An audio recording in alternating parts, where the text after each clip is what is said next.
nagsimula ng bawasan ng mga Philippine Offshore Gaming Operators, POGOs, ang kanilang operasyon na nagresulta sa pagkawala ng 53,000 metro kuwadrado na opisina sa ikatlong quarter ng 2024 ayon sa Lichiu Property Consultants, LPC.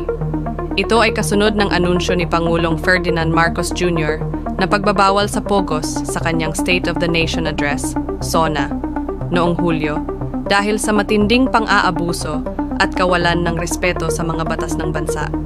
Sa kanilang kasagsagan noong 2019, sumakop ang POGOs ng 1,2 milyong metro kuwadrado ng mga opisina, ngunit ngayon ay gumagamit na lamang ng 500,000 metro kuwadrado habang patuloy nilang binabawasan ang kanilang operasyon, kung saan 21,000 metro kuwadrado ang nawala noong unang quarter ng 2024. Ang demand para sa mga opisina mula sa sektor na ito ngayong taon ay bumaba sa 75,000 metro kuwadrado, isang malaking pagbaba mula sa 185,000 metro kuwadrado na naitala noong 2023. Ayon sa LPC, karamihan sa mga natitirang POGO ay nakakonsentrate sa Bay Area ng Pasay City.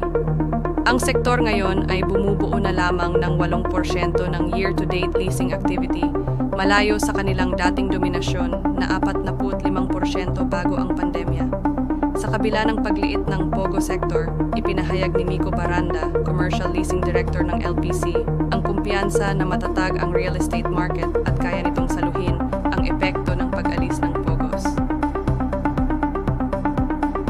Umabot sa 900,000 metro kuwadrado ang kabuuang demand para sa mga opisina sa unang 9 na buwan